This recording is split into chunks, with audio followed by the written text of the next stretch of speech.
it's now on, and now I'm going to open up the session so that the attendees start coming in. So I will do that, and we'll get ready for the next 3 minutes to kick it off right at noon. So I'm opening it up now.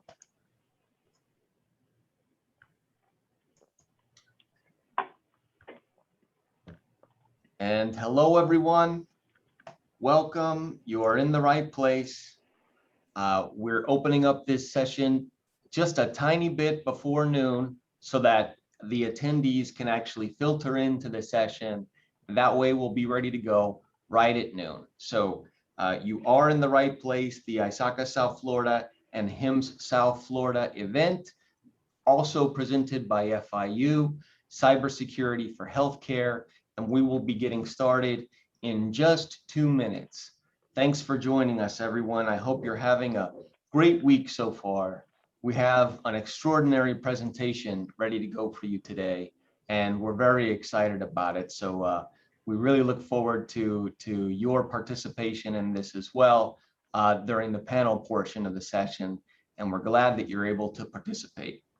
So it looks like we've got approximately 2 minutes before noon, which means we'll be allowing people to filter into the session just for another 2 minutes before we actually kick it off with the introductions and the agenda, etc., so that we can launch right into the important content, and we'll get to that as quickly as possible.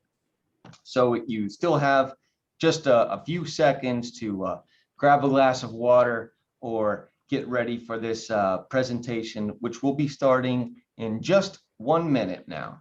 So we're almost ready to go, and we are watching the attendees filter into the session so that we'll be absolutely ready by the time that it's noon. We'll be ready to go with this. Hello, everyone. Okay, in just another few moments, we'll be getting this started. Hope you're having a good Tuesday so far, and that everything is going well on your end. We're thrilled to have you here for this event, and that will be getting started in just a moment, as we're just allowing people to filter into the session, and we see the attendees number heading up now. And by my clock, it is now noon Eastern time, so we will go ahead and get started. Welcome, everyone, to the ISACA South Florida and HIMSS South Florida special event. We're also thrilled that this is being presented by FIU as well, and you'll be hearing a little bit about each of the organizations just as we launch this. You're in the right place. The Cybersecurity for Healthcare event discussing strategy for 2021. And we're thrilled that you're here with us today. Let's go ahead and take a look at the agenda. As I said, in these first few moments, we're going to do some very, very brief introductions of the 3 organizations which together are presenting this event to you today. We will also then move into a keynote presentation that will be presented by Todd Fitzgerald from approximately 12:05 to 12:50. Then after that, we'll have a panel discussion with some excellent panelists from our local community who can provide some really good insight on this. And then we'll wrap up this session with a raffle, so stay tuned for that. As always, you can enjoy this session best if you're actually using the Zoom client. The second best option is to use Chrome. And during the panel portion, you'll be able to use the question and answer module to pass questions to the panelists. So let's go ahead and get started with the organization's introductions. But before I do, let's remind everybody that there will be a raffle at the end of this presentation. We will be giving away copies of CISO Compass, an excellent book that is written by our keynote presenter, Todd Fitzgerald. So stay tuned afterwards so that we make sure and get you the information of who has won. And you'll be really excited to get a copy of this book. We wish you best of luck. That will be done again at 1:20 at the end of this presentation. As we mentioned, this presentation is being co-hosted by 3 different organizations. One of those organizations is ISACA South Florida. That is the South Florida chapter for ISACA International. This chapter has been down here for 40 years, and we have more than 1,000 members that are representing you primarily with certifications that you see on the right-hand side, such as the CISA and the CISM, and a number of others that are well known.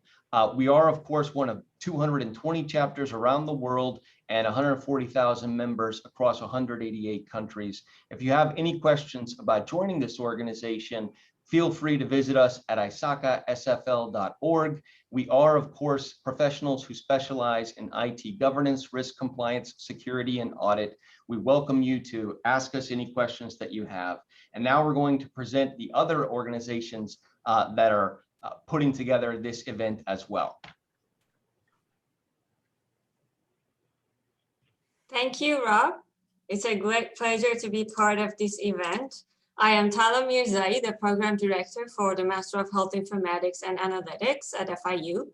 We are very much enjoying being academic partner with HIMSS and collaborating with ISACA to bring this conversation about cybersecurity in healthcare and this experience to the forefront. We are one of the few KHIM accredited health informatics programs nationwide, and the only one housed solely in a top-ranked business school. This gives us the advantage of having an integrated curriculum that we can focus on 3 strategic areas: health IT, analytics, and business. Our goal is to leverage technology and data analytics to improve quality, safety, and cost effectiveness of healthcare delivery. So I encourage you to visit mshia.fiu.edu to learn more about our program. And with that, I pass it to Grant McGough from HIMSS South Florida. Well, thank you very much. I welcome everyone here to view this presentation. I am the program chair for the South Florida HIMSS. We have about 1,600 members here locally, but 60,000 members worldwide. And I want to welcome everyone here to some of the programs that we do. We've been doing a lot when it comes to digital transformation, physician burnout, as well as cybersecurity, which you're seeing right now. So as a worldwide organization, we pride ourselves on the depth and breadth of its expertise in health innovation, public policy, workforce development, research, and analytics to advise global leaders, stakeholders, and influencers on best practices in health information. So with me is Oscar Perez. Oscar Perez is the current president of HIMSS South Florida. He'll also be the moderator for today's event. He's the vice president of IT for Memorial Healthcare System. So I'm going to tee up Oscar right now to tell us a little bit more about HIMSS and some of the programs we have coming up, and then we can get right into our discussion. Thank you, Grant, and good afternoon, everyone. It's a pleasure to be here with such great panelists and all of you today. We've got a great keynote that I'll introduce in a little bit, but as Grant mentioned, my name is Oscar Perez. I'm the Vice President of IT at Memorial Healthcare System and also the President of South Florida HIMSS. And we're very happy to be partnered today with ISACA and FIU to bring this event to you guys. As Grant mentioned, South Florida HIMSS is a local chapter, very active local chapter where we try to provide as many local educational programs and partner with key partners in the community to bring you the best content possible. So if you haven't joined or if you want to see some of our events, upcoming events that are coming, please go to our website at southfloridahims.com. So without further ado, it's my honor to present our keynote speaker today. His name is Todd Fitzgerald, and he has built information Fortune 500 large company security programs for over 20 years. And we all know that the reason we have such great turnout today is that cybersecurity and security in healthcare is just paramount to everything we do. Todd serves as a VP of Cybersecurity and Strategy and Chairman of the Cybersecurity Collaborative Executive Committee. And he was named 2016-17 Chicago CISO of the Year and ranked top 50 information security executive. He's also authored 4 books, including the #1 best-selling and 2020 Canon Hall of Fame winner CISO Compass, that if you stay throughout the entire presentation, at the end, you'll get information on how to get that book for free. So we really encourage you to stay through. And again, without further ado, I'd like to present Todd and hand it over to Todd. Todd, it's all yours.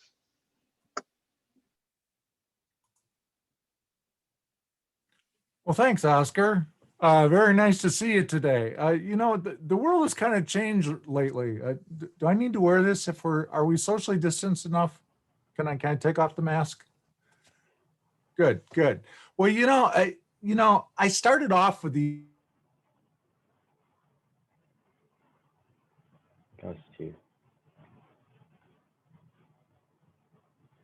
and when I first bought these masks, it cost me $249 on eBay for 100 of them. But the second time I bought the masks cost me 45 bucks. So somebody was making a whole lot of money on those masks. And then we go to these masks. Hello, good morning. How are you today? And we have all kinds of masks that we can do today. So I hope everybody is out there and has gotten their Fauci ouchie. Has everybody gotten their Fauci ouchie yet? This is something that I think is very important. And if you haven't, one of the bonuses of coming to this conference, I will personally give you a shot if you haven't gotten your shot yet, okay? Because we want to make sure that we're all protected, right? So let's have a little bit of fun today. This has been a very challenging year for a lot of us. We've been at home for quite a while with all this stuff. So let's go ahead and get into it. And one of the things that I'm very passionate about is this whole idea about looking at information security as a business. And I think one thing that can you see the screen? Just want to make sure. Thank you. I hate to go through a whole presentation and then I was the only one who saw the slides. That doesn't work very well. So this gives you a little bit of my background. I've been a CISO, different organizations. I'm also an author, as was indicated earlier. It's an area I'm just really passionate about. And the thing that I'm most passionate about is actually sharing this information. I think that, large organizations, small organizations need to be able to share this. And this is why I work with the Cybersecurity Collaborative right now, which is an organization that brings CISOs together. So think of it as, we have like the CISOs from organizations like, the former CISO of Starbucks and the current CISO of Chipotle, or the CISO of MasterCard.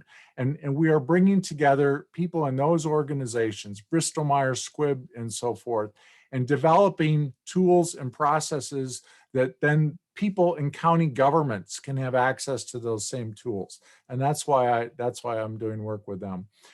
We mentioned that there's going to be a raffle today. I'm also making one additional thing. I'm not trying to sell books here, but I'm making this available to South Florida.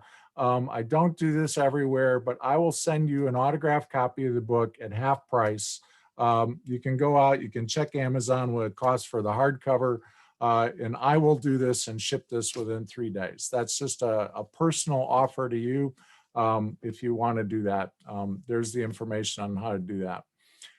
So the pandemic has changed our lives substantially in this past year. We've had transportation where we have had to be socially distanced, and we've all dealt through that. We've had vending machines, with face masks, hand sanitizers. Hopefully those things are going to be going away soon, right? The market for face masks is coming down to nil.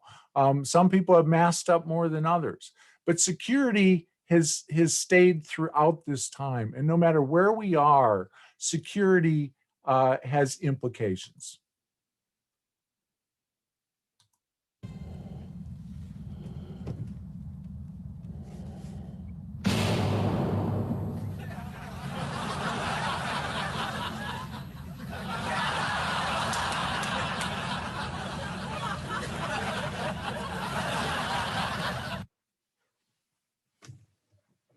So you can see that we have these fundamentals of security that apply whichever environment that we're in. And so the problem is, as we shift gears here, how do we protect our information assets from loss during this COVID pandemic? We've learned some things, and we've learned some things that make us look at our organizations and look at them a little bit differently. one of the key things that we do when we have a security issue is we look to hiring a CISO, or a Chief Information Security Officer. That's going to solve our security problems. And if we look at the job description for the CISOs, we can see that this is an actual job description, by the way. I don't know who these people are, and this is page 1. Here's page 2 of the job description for a CISO. Expecting us to know everything about security, policies, how to deal with risk management, how to work with auditors, to work through that whole stream. And then there's qualifications. And there's one thing that I noticed about some of these job postings that I think is really significant is look at this line here about experience with data breach management and managing an actual breach. Several years back, I applied for a job, and I was and this was in the early days of a breach, and there was somebody that had breach experience that had gone through one of a major retailer's breach many years ago. And I was actually hired for that position over this person. And I've thought back to that experience, and I thought, if this was today and it was that same point in time, the reverse would have happened. Why is that? Because we want people that understand in getting through a breach and have worked through that process. So I always tell people in your career, get attached to that, whether it's doing tabletop exercises, whether it's developing incident response plans. You don't need to have the actual data breach in the organization, but get involved in that so that when that time comes, you are part of that, because that is an experience that is being requested today in organizations. They want to have confidence that the person managing the helm can take them through the data breach. So let's look at what our approach is to leading these security activities. When I was when I started writing the CISO Compass book, I wanted to say, how do we know that we're being effective in managing our security programs? And I didn't want to come up with Todd's model. Here's Todd's framework, okay? Because I wanted something that was time tested. And in doing research, I found the McKinsey 7S model, which I had been familiar with. It is actually a very old model. It's actually decades old. And it was what was happening was people were going into organizations and they were saying things like, what is it that makes an organization effective? And consultants, the McKinsey consultants at the time were saying, well, all you need to do is get the structure of your organization right, and your strategy will be achieved. And two guys, one of them being Tom Peters, who is a very well-known management guru, said, no, there's actually 7 things that are important, and they're all equally important. And if we don't get these right, we are not going to execute our vision. And those are strategy.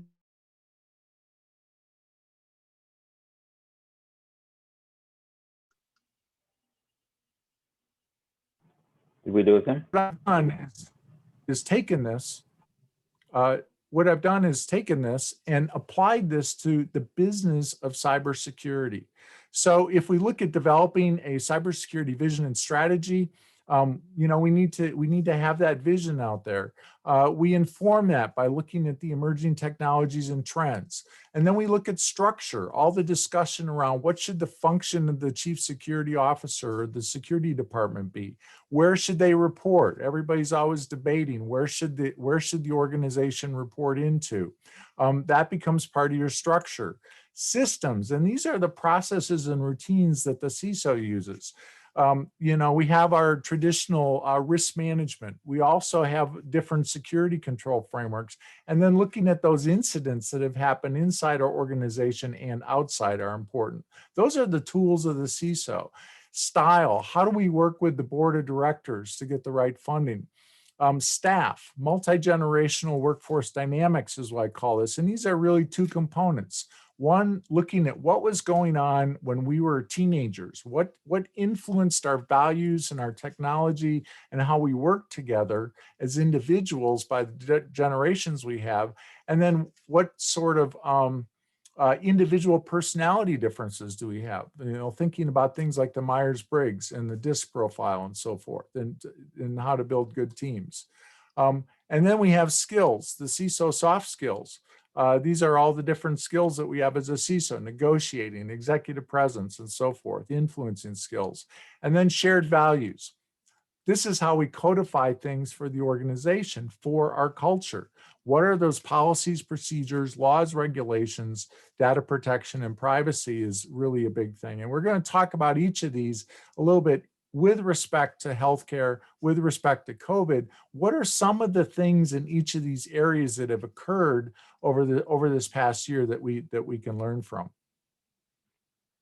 So first, as we look at this, at the strategy area, I feel there's really four main ways that we develop a security strategy. The first way is an incident-driven strategy. An incident occurs, we make some short-term investment, and then the cycle repeats itself because we haven't really fixed all the problems. The second approach is a top-down approach where we look at where we take the visions. We create some programs, we create some longer term initiative, and then we have short-term projects for that. And this is where we derive this from the business strategy or an IT strategy that is mapped to that. A third strategy approach that we could take is where we start looking at the technical infrastructure, and then we map that up into our control frameworks, our audit findings, and then into the laws and regulations. This is fine as well, and I think a lot of organizations starting out, this is particularly okay because a lot of the issues are within the IT area. So you're looking at things like your patch management, your vulnerability management, and so forth. And so you do a bottoms-up approach. People that use, for example, the CIS controls would tend to take this type of an approach first. The goal should be to get to a top-down level eventually, but this is actually an okay way to work with this. And the fourth level that I call is a toss a softball in a bushel basket unconscious approach. When I was a kid, I'd go to the carnival and you'd have to throw this ball into a bushel basket and it would bounce out. And if you got like 3 balls in there, then you got the big stuffed animal, right? Well, that's what we do in organizations when we start throwing tools at things that we don't even know what tools we have, or we're not exploiting all the capabilities of those tools. And we try to just do it to see what sticks. Well, with the pandemic, we may have been in a very top-down strategy. We had our plans, we had the technical infrastructure, but we were clearly in the midst of an incident-driven strategy. The pandemic hit, everybody had to pivot, and then all of a sudden, we had people that were looking for laptops because they were moving everybody at home within a week, because that's what the business was demanding. I knew some organizations that couldn't find their laptops locally, and so they were getting U-Haul trucks and they were driving across the country to other locations to pick up where they found available laptops and bringing them back. So people were having to do all kinds of things just to help this remote workforce. You had people carrying desktops into home. I mean, literally desktops into the house. So we had to react very, very quickly. So as we have this security strategy, we also inform this by emerging technologies and trends. And it's important to look in our organizations at what type of organization do we have? Do we have the real risk takers, or are we more the laggard approach? And how do you find clues for that? Look for the people that are leading your organization. What are they driving? That's not the only clue, but what are they driving? Did they get the Tesla when the Tesla first came out? That might give you a clue they're not a laggard. That there's somebody that's risk-taking, they're going to take a chance on this new technology, and they're going to move forward with it. If you have the person that's driving the tried and true 15-year-old Buick LeSabre, that has 250,000 miles on it because it's dependable, odds are of that person adopting a technology at the forefront approach is pretty small. So look for those kinds of clues in your organization. So when we're trying to put in some new technology, that there may be a harder sell here in some organizations. We also need to learn what technologies are really going to be useful in our organization. There's all the buzz around Internet of Things, machine learning, artificial intelligence, and blockchain. But I really like this survey that was done by Ernst & Young, and they looked at cloud computing, they looked at cybersecurity analytics, mobile computing. Those organizations saw them as high on their list, but there were equally a number that saw them as low on their list. But when you move down the stack, you see there's very few organizations that are really investing a lot of time and energy into these things. Why? Because this usually requires some deep pockets, people that have extra money to spend on some of these areas. So most people are waiting to see where they can fit this into their organization. So we have to separate the market buzz from what's really going on. We can look at some of the things that were going on during coronavirus and where some of these technologies were actually being used. This particular website, for example, it was using AI and machine learning to gather millions of posts about the coronavirus and give those stats about, what the number of cases were, giving near real-time results as to where these outbreaks are. This is a very good use of technology. We also had AI being used in different areas for coronavirus, and other things being used. Drones to deliver medical supplies, robots being used to sterilize food, supercomputers working on the vaccine, and things like chatbots in the travel industry, that were just being inundated with, think about all the refunds and so forth that had to be done. So technology was starting to be deployed in these areas, but these companies had to work really fast to get there. We should be looking at the digital health cycle. This is something, if you're familiar with the Gartner group, having a hype cycle where you have these different phases where a technology trigger comes in, we get all excited about the technology, and then we have a lot of expectations for it, and then we start to use the technology, and then the technology matures a little bit, but then we find out that, well, it kind of falls short of what we thought it was going to be able to do, but hey, here's some other uses for it. And so we can see, on this, we get to this plateau of productivity where, now we have some things, we have Watson, we have blockchain is being used successfully in some areas, conversational AI. So this is where things are starting to be used. And we have things like, telehealth that clearly during the pandemic was being brought into in a big way. I like this chart. This I pulled from Gartner, and by the projection was by 2022, 40% of formal meetings will be facilitated by virtual concierges and advanced analytics. By 2024, remote work and changing workforce demographics will impact enterprise meetings so that 25% will take place in person, down from 60% today. Now, what's interesting about this chart is this was published in September of 2019. This is before the coronavirus outbreak. And so, we could see that these technologies, look at the leaders in this space, Cisco, Zoom, Microsoft, LogMeIn. Well, it looks like 3 of those really captured the market as we went forward. But I think we're going to see even, that it's really here to stay, and we have to be using that in our organizations. During this pandemic, we also had managed service providers that were still using these security services that were still necessary. We still require the web application firewalls and endpoint security and the advanced anti-malware security and data encryption in each of these things. Still very necessary. Structure. This is where we look at, what's the best structure for the needs of the organization. I put together this model to look at the CISO evolution, or security program leadership, over the last 25 years. And in this first phase, we had limited security. The first CISO was Steve Katz, named in 1995, so that he would be at the same business level as the other executives in the organization to be able to influence what was needed at that time. And then we moved into these other phases. It was also very rule-based back at that time. very technically focused. That was what was brought in for the predominancy of the security officers. Now let's just look and just imagine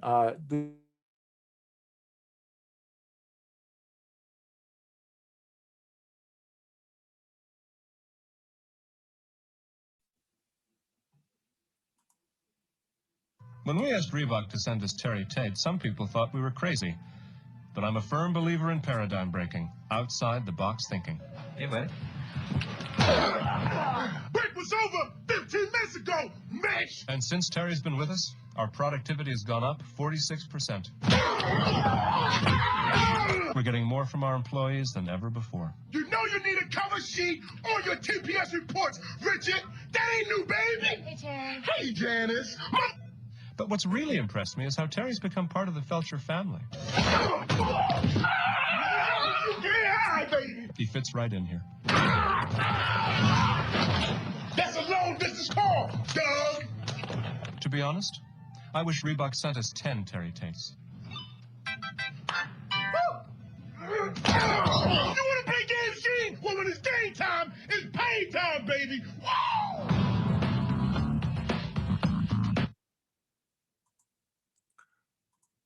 When we asked So we were very rule-based. Maybe everybody wasn't a Terry Tate back then, but things shifted, and that's when we got into the regulatory compliance area, and that's when we hired the CISOs. That's when we had PCI, we had HIPAA, we had FISMA, we had GLBA, we had all these standards coming out that were requiring security officers.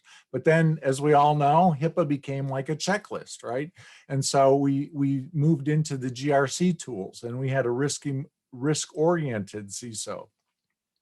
And then once we got all that figured out by around 2008, now we start to bring in social media, Facebook, and then we put an iPhone in every pocket. And so we had to the data kept moving further and further away from us. And so then we were into threat intelligence, and we were moving more things to the cloud. And we had to have that socially mobile, cloud-aware CISO. So the job just kept getting more complex. And I would say about 2016, we moved into the privacy and data aware CISO. And this is the CISO that understands where the data is, what the privacy regulations are, and how it's being protected. That's what's valuable in the organizations. I can tell you, several years back, I realized I was onto something with privacy. I was giving a session at RSA called a 1-hour primer for privacy for security professionals.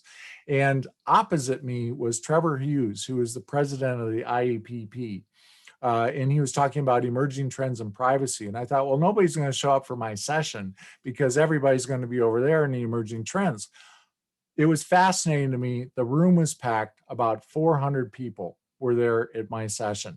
And I gave that session for about the next 5 years, and some years I gave it twice. And the reason is these are concepts that everybody needs to understand. Whether you're an auditor, whether you're a CISO, I think the privacy stuff is central to how we're building our security programs today. What's interesting about this is none of these things supersede each other. They all get additive. We're doing all of these things. We have to be technical. We have to understand the leadership. We have to understand risk, and we have to move into the privacy space. We also had to do this all throughout COVID-19. We still had to be compliant with all the rules and regulations. We still had to manage the identity and access management, and we still had increased privacy concerns in our workplace. With all the different communications that were going on. These are different functions that we should be focusing on within the organization. We should be looking at this list and saying, where is this being done in my organization? Or if it's being done externally, who is doing that particular thing? And because if we're not doing any one of these things, this is where we have a gap. We should also be looking at our third-party vendors. We see, many of the situations today, we had the SolarWinds, for example, earlier this year attack. We have third-party, fourth-party relationships. This is where a big part of our risk is, and we're spending more and more time today looking at those external external threats. Larry Ponemon put together a study as far as what this is costing the healthcare industry. The healthcare providers average 1,320 vendors. 27% said the vendors are assessed annually. Think about that. You know, even on an annual basis, things happen throughout the year. Have you gone back and reassessed your vendors during COVID? What was happening during COVID? Did they relax their security considerations? You know, were things being bypassed or shortcutted in those vendors? You know, because that's presenting a risk to our business. So now we pivot to as we look at systems and in 3 different areas of systems. And these are the processes and routines that reduce cybersecurity risks, not necessarily an IT routine, but what is it that we're using in our organizations? We had new risks with COVID, with the remote working at home. We had new types of incidents. We had disgruntled employees downloading sensitive files, hackers leveraging unsecure home public Wi-Fi networks. You know, we moved out of the corporate environment. We moved into places that you know, we didn't have that secure control over. And then we have these other different devices that can be compromised. Not everyone's going to have that secure laptop that's secured that our executives have. We have to also look at our fundamentals. We have plenty of frameworks to deal with. This is one of my favorite quotes from Phil, who worked on the Cloud Security Alliance, and they've mapped all these different standards together, is that, you know, it goes back to basic hygiene, that we're not doing the basic hygiene that we should be doing. There are plenty of frameworks out there. I say just pick one. You know, we have the NIST Cybersecurity Framework, which has gotten very popular. We have COBIT. The nice thing I like about COBIT, I worked on the COBIT 5 for information security. If you take a look at that, there's great metrics for reporting to the board that can come out of the COBIT material from ISACA. And then we have this next layer down where we have the different control frameworks that we're familiar with. And this is where I put things in there. I put HIPAA in there. I put ISO in there. I put capability maturity models in here. These are those processes that help us, and we can use that at the middle layer. And then we have the bottom layer, which are very detailed requirements that we can use to build something. For example, if we want a good backup strategy, we can specify that by using HIPAA. We can use the ISO 27001 if we want to supplement that. And then we can dive down into and leverage the 853 for the specific technical controls that we need to have in place to make that actually happen. We also saw during COVID that HITRUST, for example, was not waiving requirements. They did not want to reduce the integrity of the certification. They may have changed, you know, through their several advisories, you know, how audits were being done, but they weren't waiving the requirements for it. So we still had to be sensitive to that. The PCI Council, they put out standards around COVID, making sure that the home environments that we were extending to were still as secure as if the corporate environment would have been secure. Standards exist in every business, and let's watch this video. And I think, you know, think of the last audit discussion you had. I know some of you are IT auditors, some of you are on the other side of that fence, but see if any of this rings true.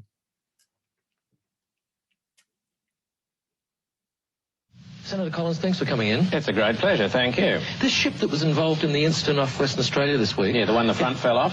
Yeah. Yeah, that's not very typical. I'd like to make that point. Well, how is it untypical?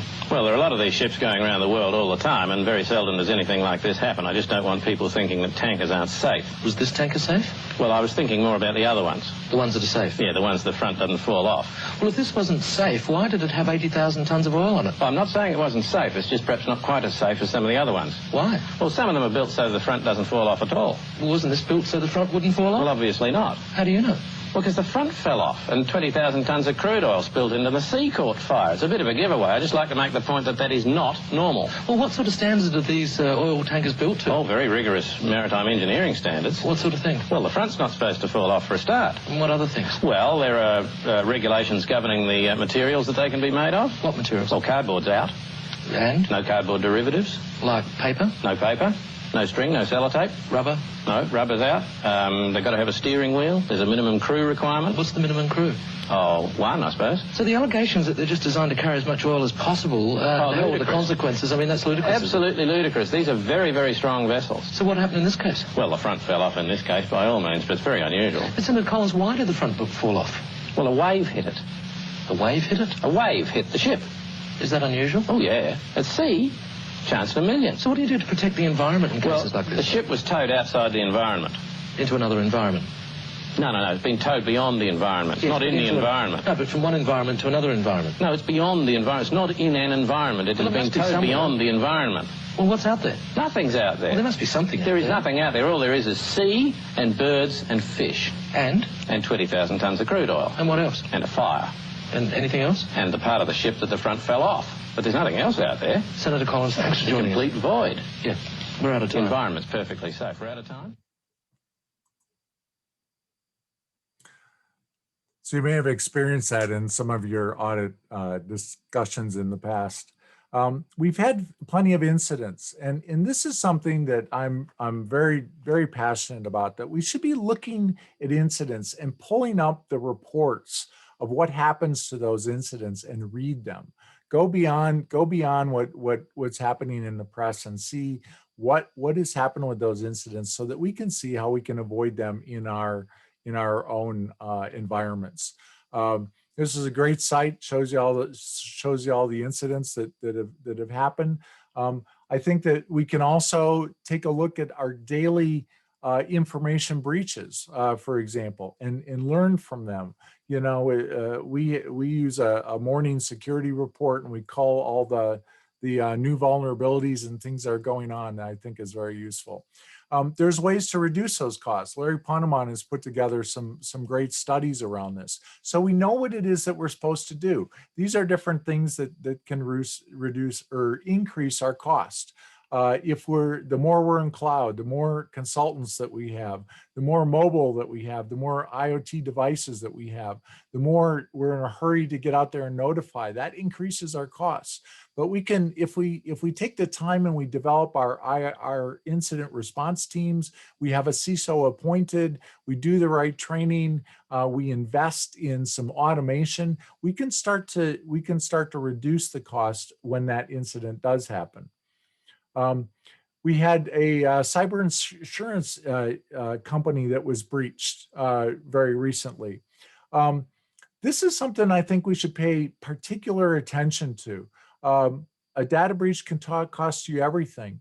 They paid the hackers, came out this last week, they paid the hackers $40 million in ransom. Significant amount. Now, the thing to keep in mind is they issue cyber insurance. And so what kind of information would this company have that has been breached? They would have information on which customers have cyber insurance, what their deductibles are, what the process is for paying their hackers. Valuable information if you're hacking a company. So we should be very careful of this. You know, if you have insurance with these companies, which everybody should have some sort of insurance with a cybersecurity company, that we have these breaches. We can also look at things like the Colonial Pipeline that happened recently. Do you know that there was a job posting that was out on LinkedIn that was over 31 days old, that was looking for a manager of cybersecurity? You do have to ask the question, was that information being used by the attackers, knowing that there was a vacancy in that role to fill that particular position, that they saw an opportunity? So we have to start thinking of all these things that we're making available publicly. As we look at the board, we need to make sure that the tone at the top is very supportive.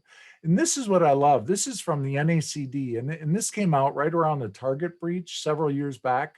And I don't think it's a coincidence, but 5 principles. And this is why we are in the boardrooms today.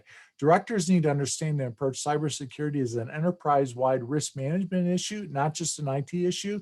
And I know we use the word cybersecurity versus information security. I think we just have to get over it and call this cybersecurity, because that's what our corporate directors are seeing as the term that applies to these threats.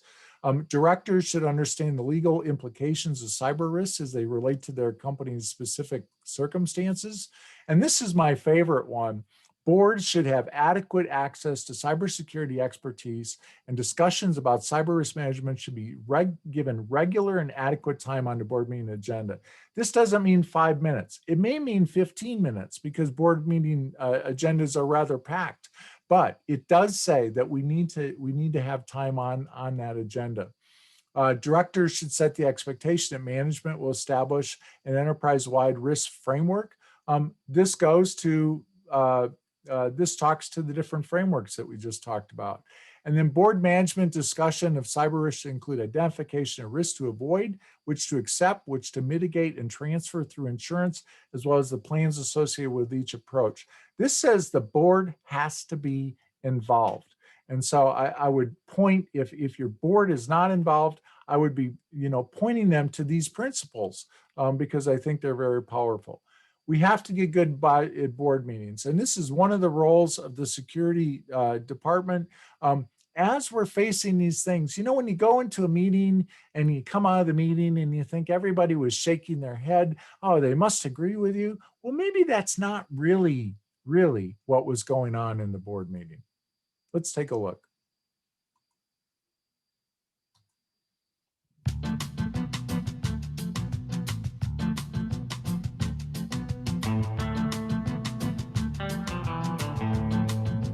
Allow me to play devil's advocate here, but allow me to be a dick for a second, but with no consequences. Let's pull back on that for a second. I fell asleep while you were talking and I have no idea what's happening.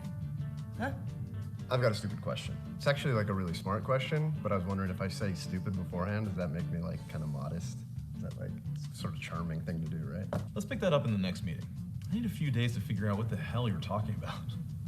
But will this scale? One of the managing directors once used that phrase in a meeting, so now I use it all the time. Sorry, this is just a work email I have to answer. I'm actually playing words with friends with everyone else in this meeting but you. Do you know a 4-letter word for long-winded? There's an outside chance you might be right. You're wrong. You're definitely wrong. I think what you're trying to say is, so what I'm gonna do is take that idea and then make it sound like it was mine. Let's try to make this viral, okay? I just heard about this site called reddit.com. Can we get on there? I think we should make this a cross-platform opportunity. I watch Shark Tank. Let's take this offline. Yeah, can we pick this up again, just maybe 15 minutes after never again? Well, that's one idea. It's actually the one idea that sucks the most, so thank you. This might be off topic. This is off topic, and it's gonna be a while. All right, great meeting. So just please send me all your ideas before EOD. This meeting could have just been an email, but I'm very lonely. So as we look at the pandemic and the opportunity, this really is an opportunity to talk about risk with the board, to talk about this with the other executives in the organization and make some of these changes and look at the future investments. CISO should always have that list available to them as far as what are those next initiatives that they want to have done.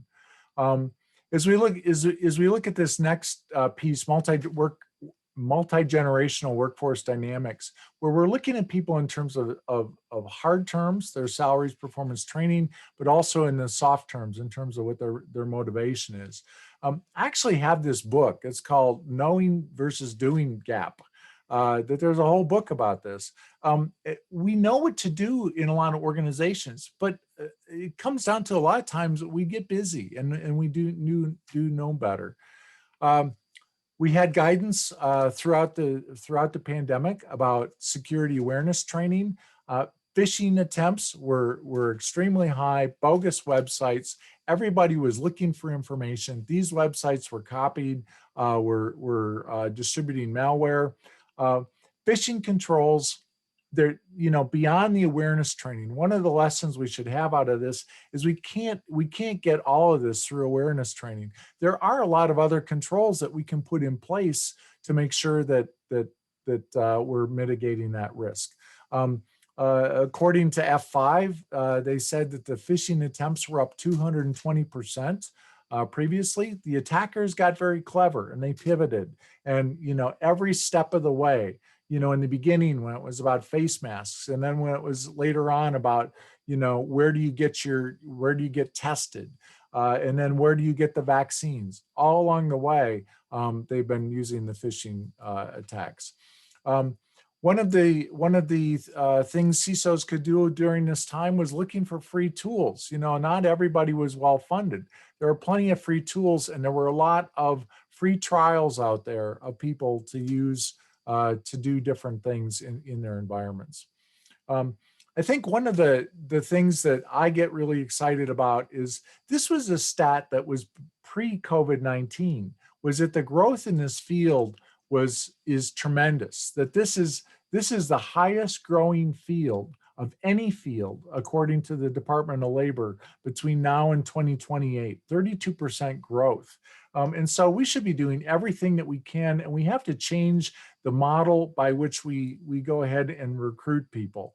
The old model of where a college degree was required. I see some organizations trying to flip that model around and say, okay, we'll train you up, get you a job, get you a higher salary so that you can then go to college and complete that. And so we need to be thinking about ways to do that.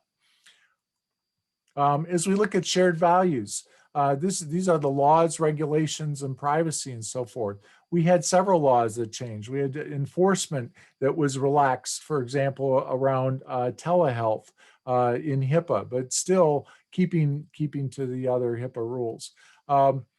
GDPR, I'll just read this. This is from that perspective as to, the capturing of all these things.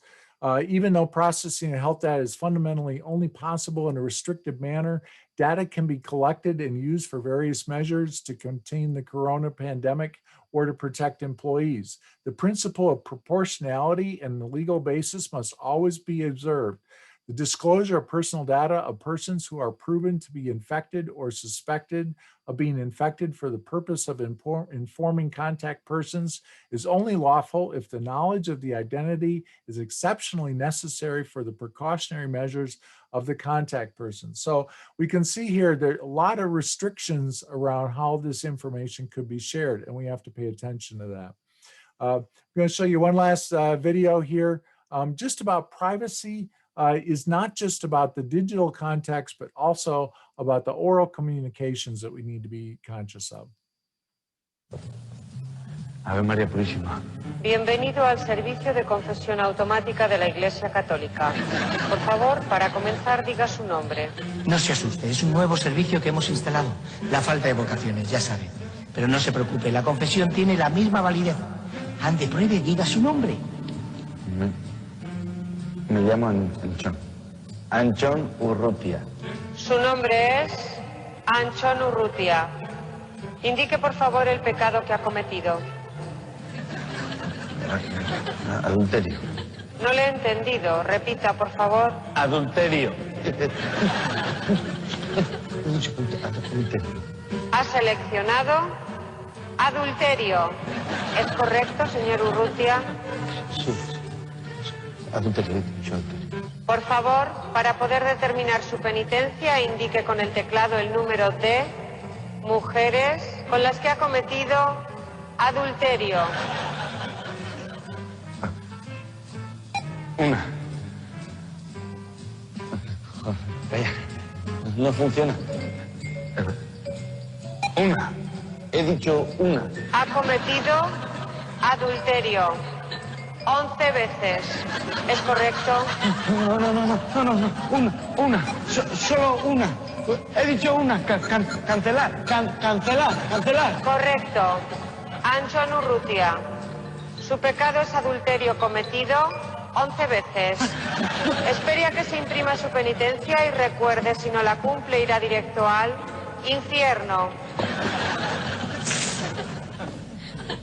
Sor Virtudes, es usted una diablilla. Y decían las hermanas que no íbamos a sacar partido al karaoke que nos echaron los reyes. So we need to be careful what we say. So we've walked around looking at some of these different issues in the context of the business of security. And if we do all these things, and we do all these things well, then we can have a really good security program. Any one of these areas, we're going to have a gap. We could have a great strategy on paper, but if we don't have the processes in place to manage that, we don't have the right people and skills, we don't sell it to the board correctly, we're not going to have a good security program. Final thoughts on returning to work. It's interesting to me, I looked at this earlier last year, talking about how we bring people back into work, bringing them into shifts. It's really interesting how with the vaccine, how all of this has changed. You pull up their report now, they don't talk about any of this. They're talking about the flexibility with remote work, some giving things like stipends for modern perks, having fewer meetings, getting rid of having Zoom fatigue, some places having no Zoom Fridays, more casual dress codes because we've actually been dressing casually for the whole last year, less travel for work, at least in the beginning, and then more transparency about our work lives, where there always used to be this shield, where people, oh, I'm working all the time, but now we see that they actually have a 4-year-old running across the back of the room, or they're dealing with a sick parent, that organizations can start to be a little bit more adaptive to that. So as a final thought, cybersecurity exists to protect the business, and we really need to be adaptable, available, and really supportive of these evolving business changes. I've also, with the book, one of the things I'm very excited that we started, we have 17 of these out here now, a podcast called CISO Stories. You can get that wherever you download, Apple, Google Play, you get your podcasts, where we've taken the 80 CISOs that contributed to this book and have written gray boxes for that. We've taken each of those subjects and those CISOs are giving like a 20-minute podcast and a deep dive on those different subjects. So you may find that useful. And then, as I said, I'm perfectly willing to autograph books and send them out for you afterwards. Totally optional, but that's your choice. Thank you very much. And I'm going to hand it back to Oscar. Thank you for your time. Thank you, Todd. And what a great presentation and really, really great videos. I'm sure people are going to want to forward those and have the links to those.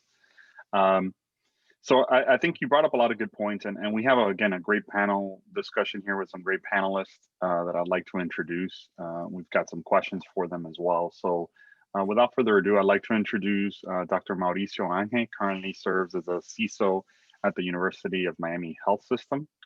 Mauricio is an adjunct professor of cybersecurity and a member of the advisory board for Master of Science in Health Informatics and Analytics at FIU. He's the past president of InfraGuard South Florida Alliance and currently serves as an advisor to the board of directors. So Mauricio, just wave to everybody so they know who you are. The big, hey, Oscar. And the big Thank U, the big U behind you also. They know who I am. And next up, we have Dr. Buyad, is an associate professor in the Department of Decision Sciences and Information Systems in the College of Business at Florida International University and a health research associate at James A. Haley Veterans Hospital. Dr. Buyad combines behavioral and analytical sciences to help resolve and answer complex business problems. Her recent areas of interest are cybersecurity and data falsification, healthcare information system design, and artificial intelligence and algorithmic fairness. Hi, Dr. Buyad. Hello, everyone. And last but not least, a good friend of mine, Michael Garcia, is the Senior Vice President and Chief Information Officer at Jackson Health System, which is one of the largest public health systems in the country. Mr. Garcia is a strategic, innovative thinker whose vision brings a unique blend of healthcare knowledge, information technology, and business acumen.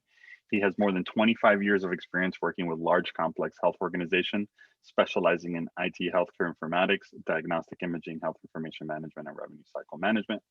he's also got his degrees, his undergraduate and his master's from FIU. There's a big FIU reunion here, and UN. So thank you, Mike. Hello, everyone. And you all know Todd. We introduced him earlier. So Todd, again, thank you. Great presentation, and we look forward to some follow-up questions here.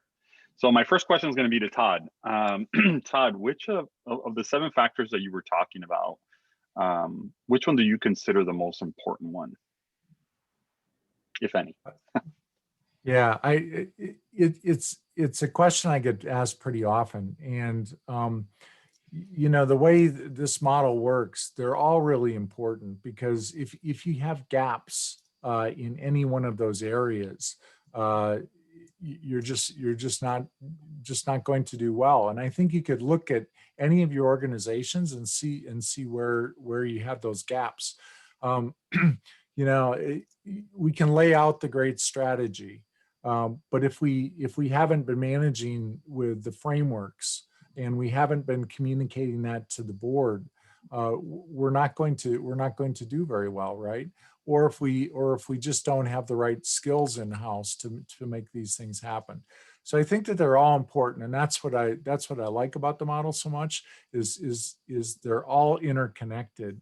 And I think we can look at our maturities across those different models. I'm not trying to introduce another framework, but you know, as we look at control frameworks, the things like, you know, the NIST cybersecurity control framework, and we look at ISO, and we look at the HIPAA regulations, which I like all of them, but there wasn't anything that was looking at the business of information security and how do we make sure that we tie beyond a control perspective, that we have the right organization in place and that we're leading the right organization. And so that's why I think it's very, very important to bring all those things together. And that's what I've written in the book. And hopefully one of you or a bunch of you will win when they do the raffle later, a book on that. But I think it's a very challenging area to lead a security program today. And I think that's why, you know, we have, you know, the people on this call that are leading these programs. I think Michael and Mauricio, you know, can speak as being CISOs, and Lena about the difficulty, and they're probably looking and seeing, we've seen issues in every one of those areas at some point in our careers. That's great.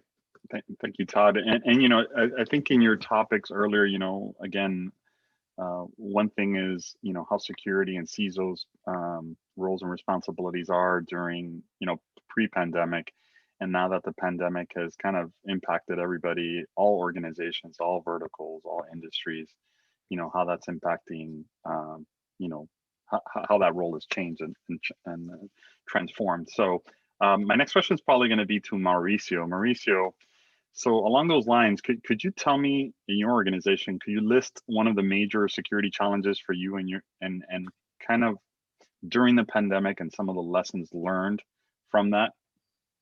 Yeah, Oscar, I cannot agree more with Todd. As a CISO today is very different to a CISO 10 years ago, and the job descriptions keeps on growing every time, you know, they post a CISO position. But let me tell you, when I started the pandemic, I started a series of podcasts and webinars talking about speed and velocity, because the speed in which you, Oscar, and I, and Michael, and a lot of people in this call had to deploy secure communication without the unknown, right? We've been preparing for this pandemic for years, and security plans have been written to contingency plans for pandemics, but we didn't really in life how the speed that this took and the velocity that we're deploying. But we forgot on the way, if we don't have a strategy, and we had no strategy, how to accommodate. So a lot of the problems we experienced as ransomware started ramping up,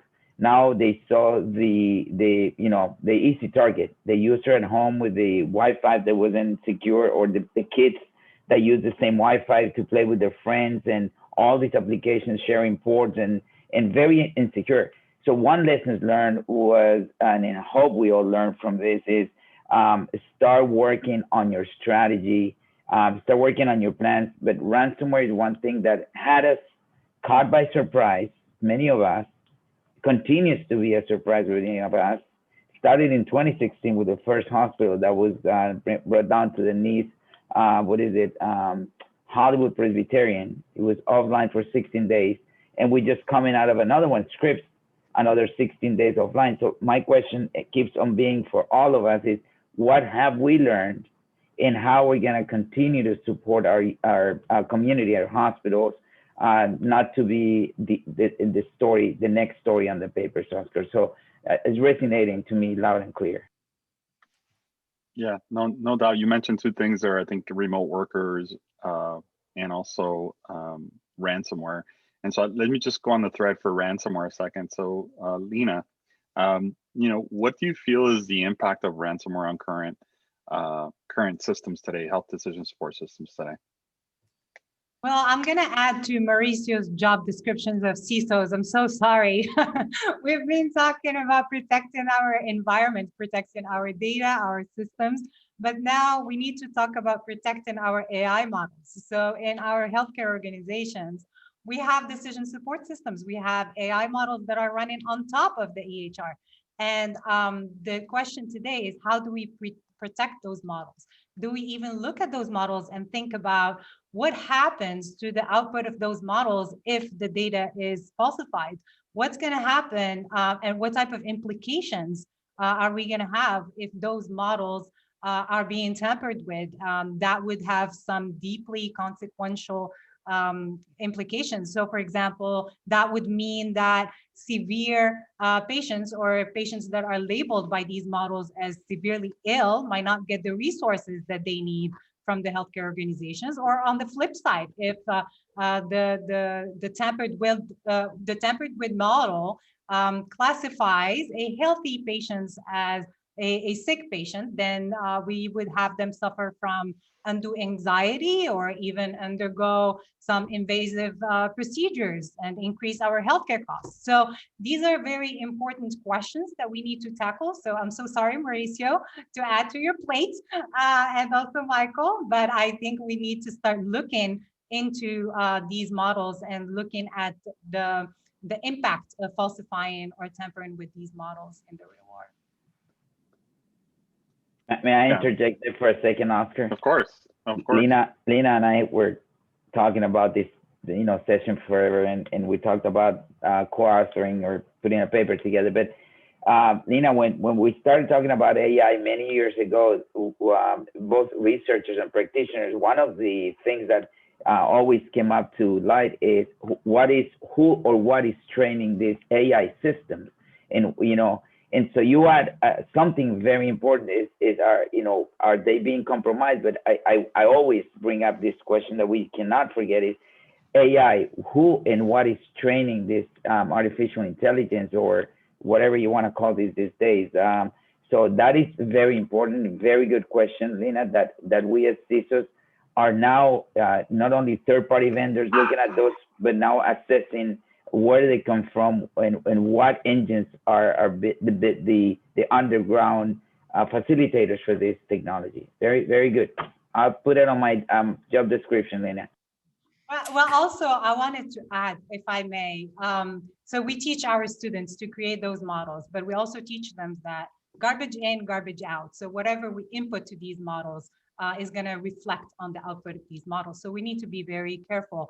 And so to all the developers, to the IT team, but also to the professors teaching data mining or teaching how to handle decision support systems, we need to run some counterfactual analyses. So other than clean data, what's going to happen if these models are being trained on falsified data, and what's going to happen if these models are being applied to falsified data? Yeah, no, it's a great point. And I think to answer your question, Mauricio, I think it's Skynet that's writing a lot of these algorithms.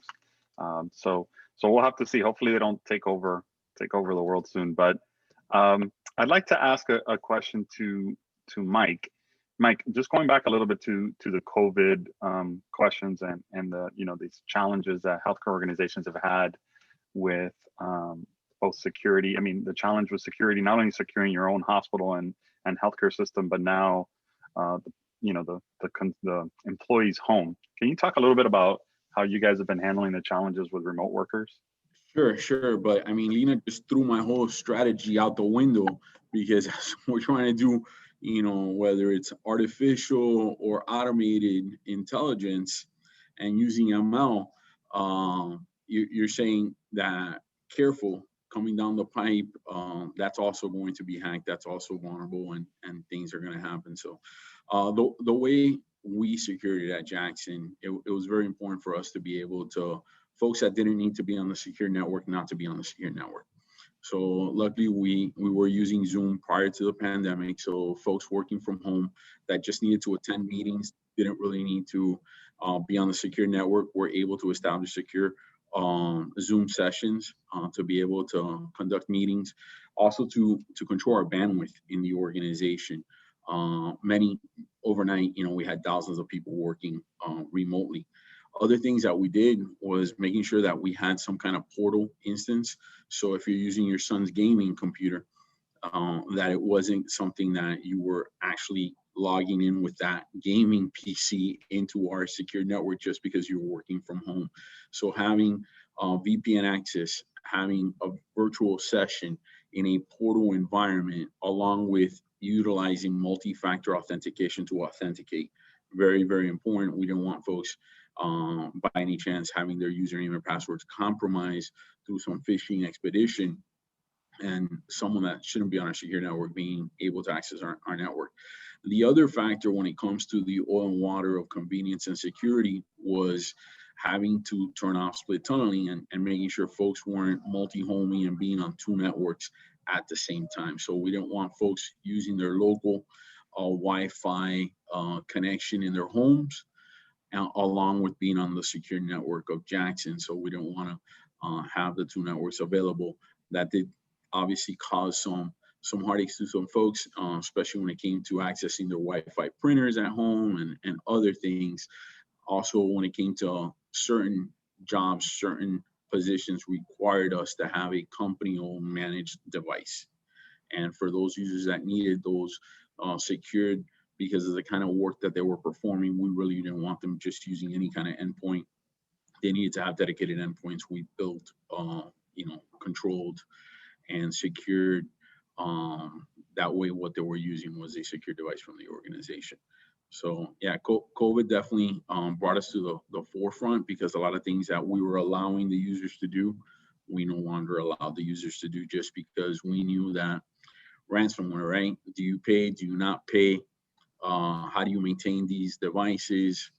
So we wanted to try to stay out of the headlines, try to not have to make that decision whether we pay or not, and trying to keep the organization and our patients' privacy, because that's really the number one thing: patient safety, quality, and their privacy.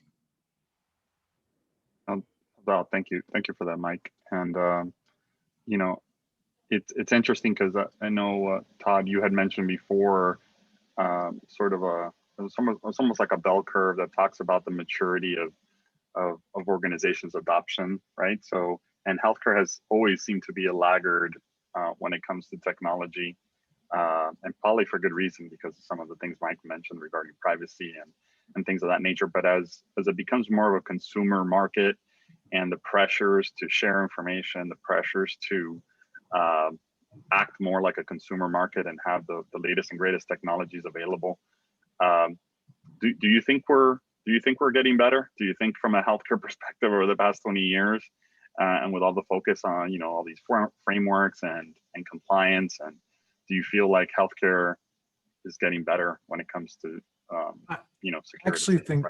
I actually think that we are. I think some of the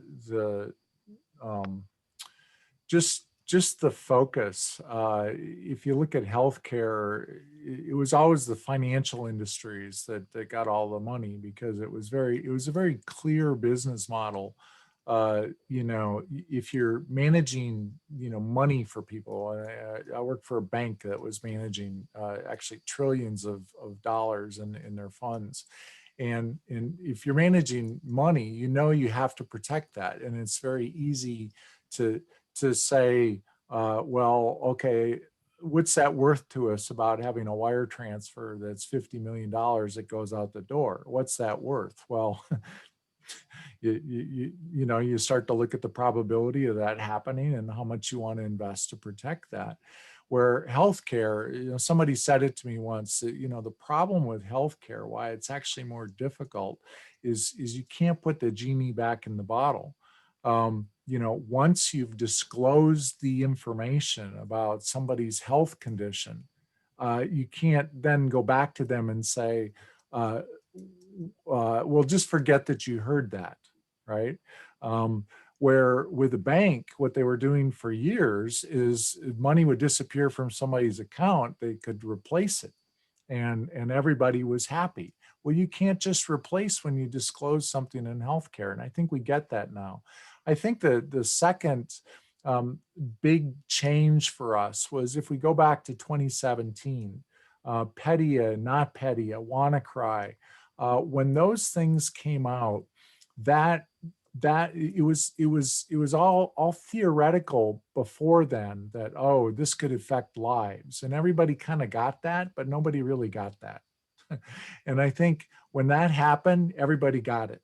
When people saw the National Health Service in the UK, being shut down and everybody scrambling, people saw that lives and surgeries and things had to be postponed, and people saw the impact of that. I think the other thing that's happened today, and I think it's the one word, is ransomware. Is it always used to be, the argument was that I heard for years, well, why would they want my information? And that's not even the issue today. The issue is that you have information that your company needs to run on, and you don't want other people to see it. And because of that, we can come and get it, we can encrypt it, we don't even need to take it. But because you want it and you need it, now we know we can extort money from you. And I think that was the whole game changer, that brings everybody into the cybersecurity space and makes cybersecurity a problem for everybody. So I think it's helped lift all boats, so to speak. But I think healthcare is rising up into the second focus area, because we realize that. And I think with the pandemic, we realize how dependent we are on our hospital systems and how we can't afford those kind of glitches in there. And so I think this continued focus is only going to be better for the whole healthcare industry. If I can get to that. Yeah, go ahead, Lena. So yeah, I would like to add to what Todd just said. I'm very optimistic. I'm very hopeful, and also to add to Mike's comments. When I said that those models could be tampered with, it's not necessarily. It doesn't mean that we cannot use them for cybersecurity purposes. So in a recent study, we're looking at how these models could be repurposed to actually flag cybersecurity issues. So there's a lot of hope there. I think there's a lot of work that needs to be done. And like Todd said, now it's everyone's problem. And I think everybody needs to be involved. So when we are talking about designing solutions, when we're talking about designing frameworks and looking at strategies, I think that we need to call everybody to the table. That includes providers, even small practices, because now they're being attacked. So everybody needs to be included, psychologists, because we're looking at people's behaviors, right? So we need to include everybody in the loop, get research and practice together, and try to design some empirical studies so that way we're not caught by surprise, like Mauricio said. So we need more research in that space, and I hope that we can collaborate with the practice to do more of that. And maybe we can have AI models that can be effectively repurposed for cybersecurity purposes. But Lina, so continuing on that, if you don't mind, I'm sorry, but there's one point that you made, and there's one point that everybody's making, and I see the chat, and they're asking great questions. I wish we had the whole afternoon. A lot of great questions about how we're doing vendor risk management, about medical device security, et cetera, et cetera. But I think, Lina, you touched on something good that I discovered while I was doing my dissertation, is is that we in the information system security, management information system that existed since the 70s, cybersecurity, information security is new, right? So we're coming and borrowing theories from other sciences, so like psychology, social science, criminology, management, and we talk about, how do we tell our users that they're in danger and be careful, not to, or to be in compliance. So there have been many studies on mandatoriness, self-efficacy, and I found out that I found the one of the theories that really resonated was something called individual responsibility, or what I wrote is self-responsibility. And you are right. At every level of the board, when I was doing the research, self-responsibility was something that resonated for the CEO, for the board, for the CIO, for all the way to the user. And we cannot forget these details when we're putting together our security programs. Absolutely. Yeah, thank you for that, Mauricio. And I think, Lina, I know you started the artificial intelligence discussion with kind of scaring everybody that could be hacked and how do we protect it. But I do think that, to your point, I think using, there's just so much information, and you all on the security front have so many appliances and tools that bring so much data. And a lot of it is, sometimes right and not, I don't want to say noise, but it's how do you siphon through all that and actually find the issues and identify where the weak points are and identify where the vulnerabilities are. And I think artificial intelligence and some of the things that you were talking about, Lina, I think can help a small group of people kind of tackle this big problem. And in addition with education, go ahead, Todd. No, I just want to jump in there. And I think with artificial intelligence, we also have to realize, or I guess I want to amplify what Lina is saying is that, when we're looking at these technologies as to how they could help us, we always have to turn our hats around to a criminal hat and say, how are they using them against us? And think of that power. Everybody talks about like the quantum computing and the threat that these things can have. Well, there's other technologies way ahead of quantum computing that are being used against us in a bad way. And so I think we have to be thinking that way. So that's a good segue, Todd. There's a question from Mike. Mike, I think that, we talked a little bit about it before, but how do you and your organization balance that sort of, we want to be the most innovative, we want to be the greatest, we want to be on the latest technology, my consumers want the latest, mobile device and the easiest way to schedule an appointment versus security? You talked a little bit about oil and water.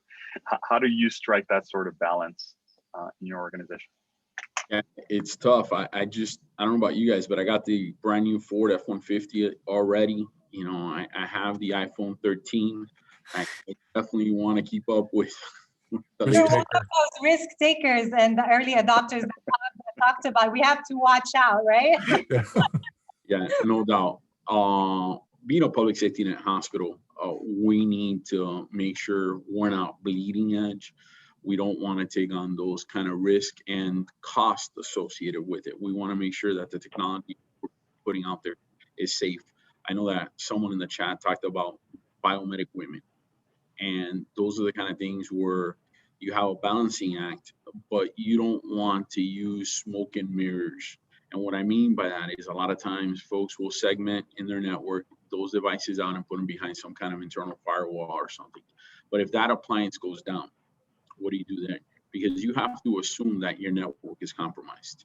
And with that assumption, once that smoke and mirrors falls apart on you, all those devices are down, which could be attached to a patient. So those are the kind of things where having behavior analytics, having true real-time sensors on the network, looking for vulnerabilities, and how do you mitigate those vulnerabilities by prioritizing is really key. You cannot get away with not patching. You cannot get away with not doing what needs to be done. So although you might be bleeding edge on an application, on a solution, when it comes to what do you do with all your legacy stuff? And if you're not maintaining your legacy outdated equipment, you're extremely vulnerable, because that's along with users, those are your two weakest link. Yeah, no, absolutely. And Mauricio, you have any thoughts on that? On like how you guys balance sort of that? Yeah, I'm watching Michael, my neighbor here at the office. I'm actually looking at your office, Michael. By the way, so it is something that it keeps me up at night, and I'm worried. There's some technology we're implementing today to mitigate. You know, it's all about mitigation. So is the monitoring of medical devices that we're paying.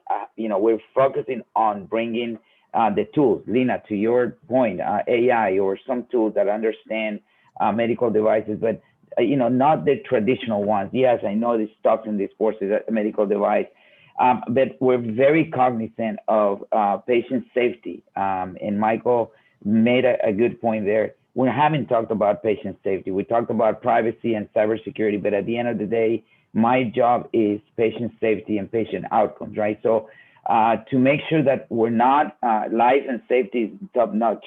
But if I get a ransomware attack, then that's trouble. So the answer, Oscar, is not one single bullet. And I know somebody in the chat put, you know, zero trust model. Yes, there's many models that we can do, but it's a reality that we're living. And some of my peers ask me as a CISO, how do you sleep at night? And I tell them, all, I sleep like a baby. I wake up every 2 hours and cry. So it's an easy answer, but it's a complex problem. Yeah, it's a great analogy, Mauricio. But at least you still have your whole set of hair, so that's a good sign. Yeah, I don't pull my hair, Oscar, so I just cry.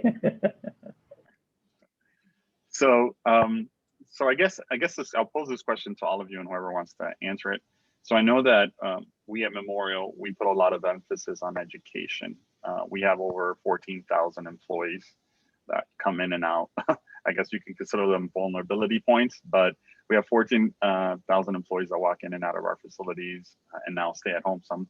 But, you know, education, you know, that's something that we put a big emphasis on, whether it's through videos or constant education, repeating the same messages, things like that. What are your thoughts on education and kind of what are some of the things that you all recommend for the group and the panelists that we have? I don't know, Lina or anybody, whoever wants to. Yeah, definitely. This is a great point. And like Michael also mentioned, users are one of the weakest links. So equipment is one, and then users is the other one. And when you mention education, do we need to educate our end users, including our providers? How do we have doctors sit down and complete their security training? Can we accomplish that? It is a pretty difficult task. And here is, again, I recommend using AI to identify the high risk users. So like Todd mentioned, who are those people who are gonna get, like Mike, get the latest technology or take that risk on clicking on that link in that phishing email. So if we do use AI in a lot of our cybersecurity, we will reduce the need for those educational videos and interrupting the workflow. AI runs in the background, it is invisible, it doesn't interrupt the actual workflow. And if we do it correctly, it can help us increase our security. So I highly recommend the use of AI. I think we still need to develop it more, but I think that there's a lot of hope there. Thank you. Thank you, Lina. I know we're kind of short on time. I know, Mike, I'll leave you with the last word if you want. No, I was going to second Lina when it comes to the weakest link and the fact that when you have so many folks, education cannot just be telling them. It has to be relevant to them, and they have to understand the why. If they understand the why, then you'll have all those 14,000 as part of your security team and not just your weakest link. And that's so important, because if they don't understand the why, they shouldn't click that link. They shouldn't open up that email. They should really investigate that email a little further than just trusting that their CEO has just sent them an email to transfer funds into some other emergency account out of nowhere. It's true. Perfectly said. Perfectly said. Nothing. There is another option. We could just get rid of all the users. That would be another option. AI. And Unplug Michael, it from the network. Unplug it from the network. yeah, Okay. there's this belief that we work in a very complex environment. I guarantee you, doctors, nurses, researchers, all our patients, but there's this belief that they're not responsible. Somebody else has this responsibility, and that's where we get stuck in that little. Everybody needs to understand that we're in this together, and it is about their individual responsibility and understand the why. And that's definitely why. Thank you, Oscar.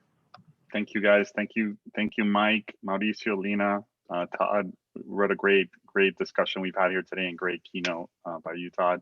I'm going to hand it over to, I think it's somebody on the team, Roberto, for the raffle. I know we got a few minutes left. Thank you guys for staying on. Thanks so much, Oscar, and thanks everyone for an extraordinary panel. What a fantastic conversation. And just in case there were any questions that weren't addressed, we'll happy to go through those and pass those along to anyone who's open to receiving them as well. We're very grateful to the panelists for doing that. So let's have Pete make a quick announcement relating to the raffle so that we can wrap up by 1:30. Thanks, Rob. I'm going to share my screen here with our wheel of names. So this is for the book raffle, and thanks, of course, to Todd, Oscar, Mike, Mauricio, Lina, and on behalf of ISACA and HIMSS and FIU, thanks to all the attendees. So here we go. So we'll try and do this as quickly as possible. I think we can raffle up to 5 books.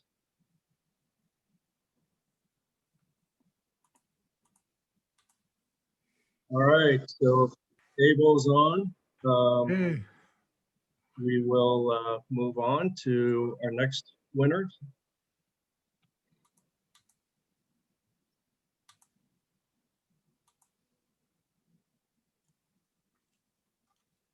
All right, Lauren. Pete, are we sure this wheel has been secured so no hackers can get into it? As secure as possible, yes. We audited the wheel, yes. Congratulations, Anna. And we'll do 2 more.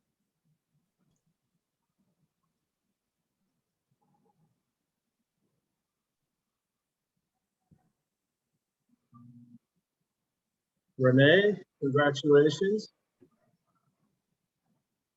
And our final raffle.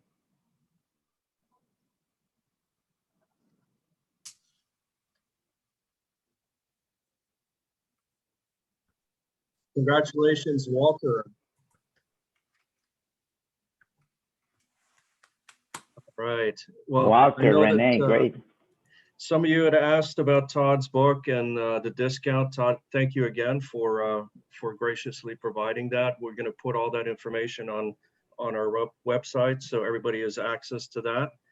And we're right at 1:30. So in the interest of time, just wanted to thank everybody again and hope that everyone has a wonderful rest of your week and Memorial Weekend. Thank you again. Thank you. Thank you all. Thank you all. Thank you, everyone. Thank you. Bye.